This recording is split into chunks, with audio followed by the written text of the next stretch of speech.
Pag nag-pick ng Moskov yung kalaban, maganda talaga ipantapat dito si Mia, Lods. So dito, yung panglasit natin sa minions, yung second skill natin, Lods. Tapos dito, nag-gold crab si Moskov, di ko alam, may Nolan pala dito sa bush. Tapos napagamit ako ng inspire dito, Lods, kasi akala ko mabubuhay ako. Tapos tignan nyo yung Moskov sa mapa, ginamit niya yung SS niya, kaya bilisan natin mag-push. Dito, halos naubos natin yung gold sa Torre. At saka wag nyong gayahin yung Moskov, Lods, kasi napaka-risky ng ginawa niya. Early pa lang, rumerespo na sa kasama. Maraming ganyan mag-Moskov ngayon, tapos yung ending, napipitas. Pero yung ginawa ni Moskov ngayon, sakto lang mga Lods, buti hindi siya napitas sa clash. So dito nga, di tayo nastanan ng Moskov kasi nakapag-ultimate tayo. At ayan na nga, nagkagulo sila dito, Lods. At dito, naipit pa si Badang.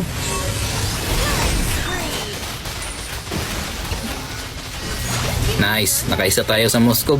Dito sa pangalawang Lord, malakas yung zoning niya, Badang. Kaya hirap yung kasama ko mag-position dito dahil kay Badang, nakuha pa nila yung Lord. Tignan nyo dito, Lods, kung bakit ko nasabing lamang talaga si Mia. Kasi si Mia, madali lang makaalis sa stun ni Moskov, Lods, dahil sa ultimate. Kaya ayun, easy lang yung pagpitas. Siya nga pala, kung nga pala si Bisaya Plays, ang marksman ng mga Bisaya. Kung hindi ka pa nakapalo sa page ko, mag-follow ka na doon kasi mag-follow. Pogi, lagi ko na lang nakakalimutan yung intro ko. Kayo, Lods, pansin nyo ba? Sige, habol. Yan, burst na yan. Nice. Sige, pasukin si Moskov. Nice. Sige, wag nang alis. Push na. Wait lang. Dito na si Bisaya Plays. Grabe, napakasakto ng second skill ko dun.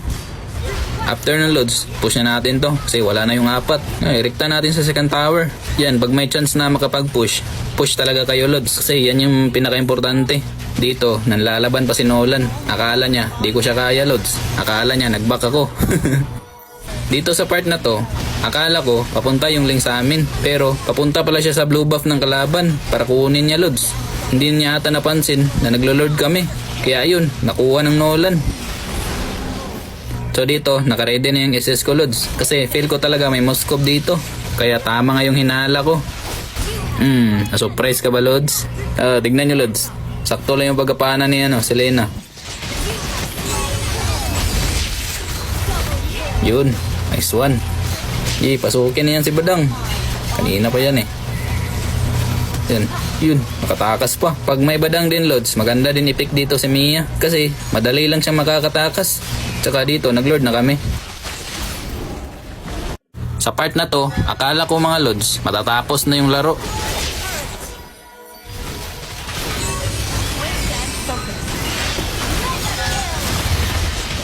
Pero tiniming talaga ni Badang na wala akong ultimate. Kaya yun, tapitas kaming dalawa ni Ling. Yan, di pa na-end. Tower lock na. Yun, wala talaga. So dito, Lods, late game na. Kalmahan nyo lang yung sarili nyo para manatili lang yung focus. Dito, naghahanap lang talaga ng tiyempo si Badang. Pero may ulti tayo, Lods. Reserve na yung ulti kay Badang.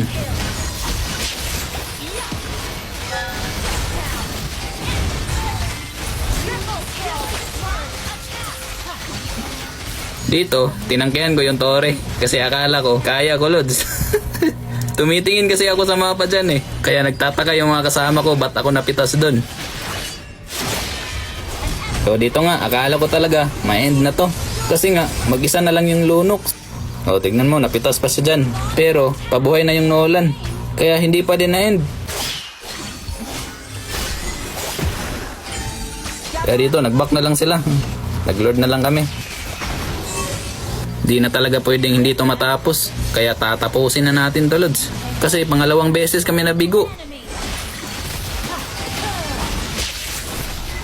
Pagmasdan niya yung Badang dyan. Kasi nakasight na siya sa akin, Lods. Pero hindi ako magpapapitas dito. Syempre naman.